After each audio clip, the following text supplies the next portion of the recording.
ഏത് അതാണ് ഞാൻ പറയും. ഇപ്പൊ നിങ്ങൾ ചോദിച്ചു ഞാനിപ്പോ അടുത്ത വിൻഡോ മാർച്ച് എന്ന് അനൗൺസ് ചെയ്ത് കഴിഞ്ഞാൽ നിങ്ങൾ പറയും നിങ്ങളല്ലേ പറഞ്ഞു പറയും അത് AFA അനൗൺസ് ചെയ്യട്ടെ, അത് AFA അനൗൺസ് ചെയ്യും. അതെ, ഫിഫ അനൗൺസ് ചെയ്തില്ല. അതാണ് പറയുന്നത്. ആ ടീം നിങ്ങൾക്ക് അറിയേണ്ട എന്താ, മെസ്സി വരുമല്ലോ എന്നല്ലേ? അതെ, അല്ല അതാണ് പറയുന്നത്. നവംബർ മാസത്തിലെ കളിക്ക് ഫിഫ അനുമതി നൽകിയിട്ടില്ല.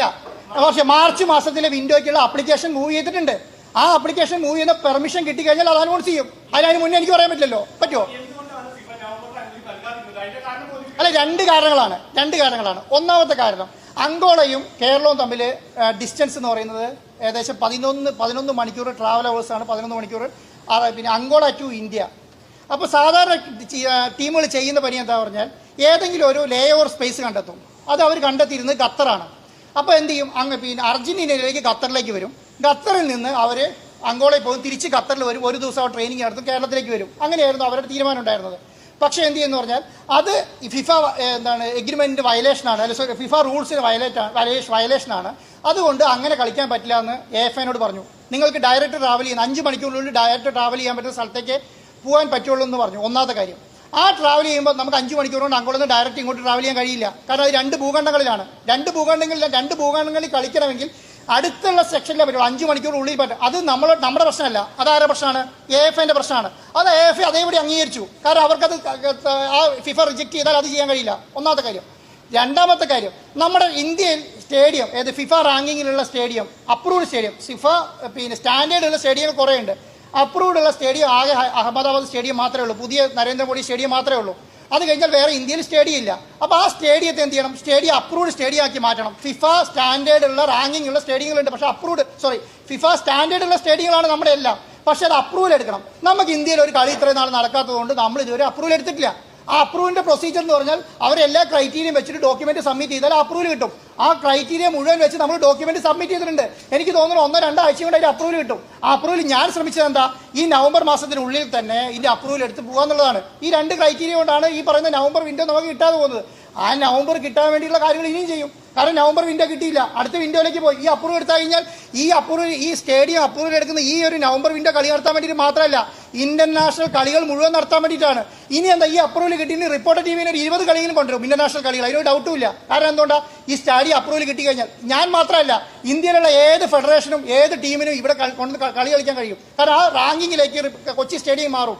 അത് കഴിഞ്ഞാൽ കേരളത്തിന് വലിയ മാറ്റം ഉണ്ടാവും. അതാണ് ഞാൻ പറഞ്ഞുകൊണ്ടിരിക്കുന്നത്. അതിന് പകരം അർജന്റീന മാത്രം എന്നുള്ള നിലയ്ക്കല്ല, മെസ്സി മാത്രമുള്ള നിലയ്ക്കല്ല. നമ്മൾ ചെയ്യുന്നത് എന്താ, ഈ കളികൾ നടത്താൻ വേണ്ടിയുള്ള കാര്യങ്ങൾ മുഴുവൻ ചെയ്യുന്നുള്ളതാണ്. അത് ചെയ്യാനുള്ള കാര്യങ്ങൾ ചെയ്യും. അപ്പോൾ അതിന് വേണ്ട അപ്രൂവൽ എടുക്കാൻ വേണ്ടിയിട്ട് നമ്മൾ സബ്മിറ്റ് ചെയ്തിട്ടുണ്ട്. ആ സബ്മിഷൻ നമ്മൾ എടുക്കും.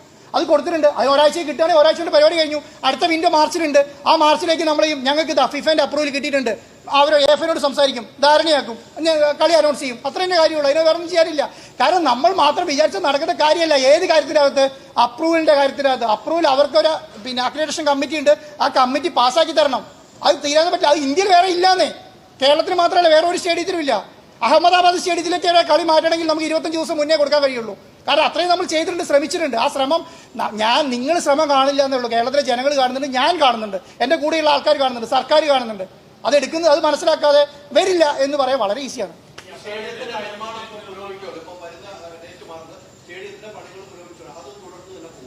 Stadium Kochi international stadium international match നടത്തുന്ന രീതിയിലേക്ക് ഉയർത്തും. ഒരു ഡൗട്ട് ആ കാര്യത്തിനകത്ത് വേണ്ട. അത് എത്രയും പെട്ടെന്ന്. അതെ, നമ്മൾ 70 കോടി രൂപ കേരളത്തിലെ ഒരു സ്റ്റേഡിയത്തിന് സ്പെൻഡ് ചെയ്യുന്നത് എന്തിനു വേണ്ടിയിട്ടാണ്? ഫിഫ റാങ്കിങ്ങിലുള്ള ഇന്റർനാഷണൽ സ്റ്റേഡിയം ആക്കാൻ വേണ്ടിയിട്ടാണ്. എനിക്ക് തോന്നുന്നത് അതിനേക്കാളും കൂടുതലാവും എന്നുള്ളതാണ്. ഞാൻ വിചാരിച്ചപ്പോൾ ഉണ്ടായിരുന്നതിനേക്കാളും കൂടുതൽ പണികൾ ഇവിടെയുണ്ട്. കാരണം എന്തുകൊണ്ടാണ്? സ്ട്രെങ്തനിങ്. നമ്മൾ സ്ട്രെങ്തനിങ് എന്ന് പറയുന്നത് നല്ല രീതിയിൽ സ്ട്രെങ്തനിങ് ചെയ്യണം. ഇത് 25 വർഷം പഴക്കമുള്ള സ്റ്റേഡിയമാണ്. പുതിയ റാങ്കിങ്ങിലേക്ക് ഉയർത്തണമെങ്കിൽ അതിന്റെ സ്ട്രെങ്തനിങ് നടത്തണം. നമ്മുടെ ഫെഡ്ലൈറ്റ്സ് എത്രയാ? ഫുൾ ലെവലിലേക്ക് ഉയർത്തണം. കാരണം എത്രയാ? 10-12 കോടി രൂപ സ്പെൻഡ് ചെയ്തിട്ട് ഫെഡ്ലൈറ്റ്സ് ഉയർത്താൻ വേണ്ടി. കാരണം ഫിഫയ്ക്ക് അതിന് ഓരോ ക്രൈറ്റീരിയകളുണ്ട്. ആ ക്രൈറ്റീരിയയിലേക്ക് ഉയർത്തണം. അടുത്തെന്ന് പറയുന്നത് സീറ്റിംഗ് കപ്പാസിറ്റി. നമുക്ക് സീറ്റിംഗ് കപ്പാസിറ്റി നമ്പർ ഇടാൻ പറ്റണം. എത്ര നമ്പർ ഉണ്ട് സീറ്റിംഗ്? നമുക്ക് തോന്നുന്ന പോലെ ആളെ കയറ്റാൻ കഴിയില്ല. എത്ര നമ്പറുള്ള സീറ്റിംഗ് ആയിരിക്കണം അത് നോക്കണം. ഇവാക്യുവേഷൻ പ്ലാൻ, അതിനനുസരിച്ച് പ്ലാൻ ഉണ്ടാക്കണം. ഫയർ, അതുപോലെ തന്നെ എല്ലാ പാർക്കിങ്, കോമ്പൗണ്ട് വാള്, 3 ലെയർ സെക്യൂരിറ്റി, ഈ സാധനങ്ങളൊക്കെ ഉണ്ടെങ്കിൽ മാത്രമേ കേരളത്തിൽ ഫിഫ സ്റ്റാൻഡേർഡ് സ്റ്റേഡിയം ഉണ്ടാവുള്ളൂ. ആ സ്റ്റേഡിയം ഉണ്ടാക്കണം.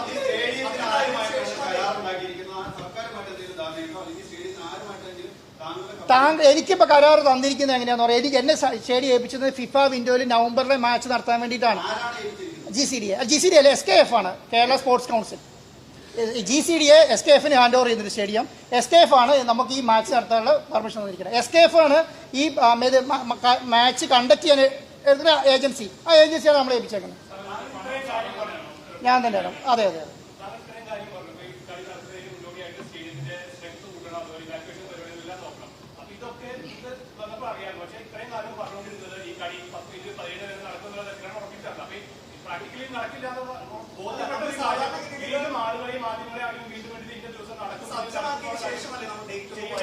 അതാണ് നിങ്ങൾക്ക് ഇതിനെക്കുറിച്ച് ധാരണയില്ല എന്ന് പറയുന്നത്.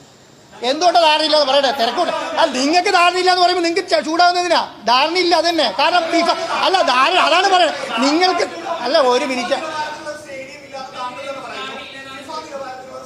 ആ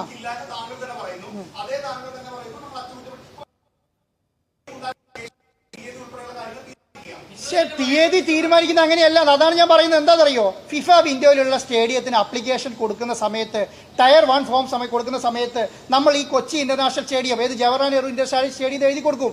കൊടുത്തതിന് ശേഷം അവരോട് നമ്മൾ ചോദിക്കും ഇന്ന കാര്യങ്ങളുണ്ടോ എന്നുള്ളത്. ആ കാര്യം പൂർത്തീകരിച്ച് ഡോക്യുമെന്റ് സബ്മിറ്റ് ചെയ്താൽ മതി.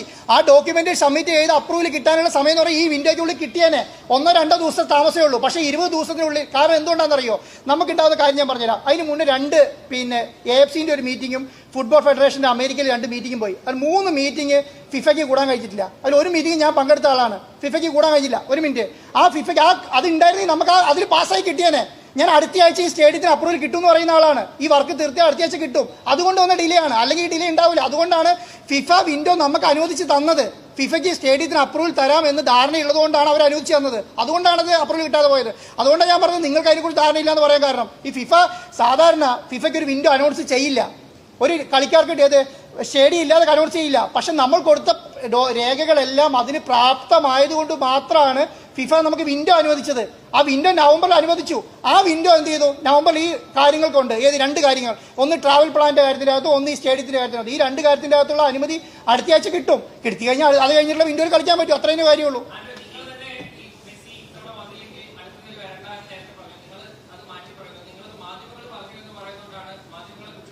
അല്ല, നിങ്ങൾക്ക് അതിനകത്ത് ഒരു യോഗ്യതയില്ല.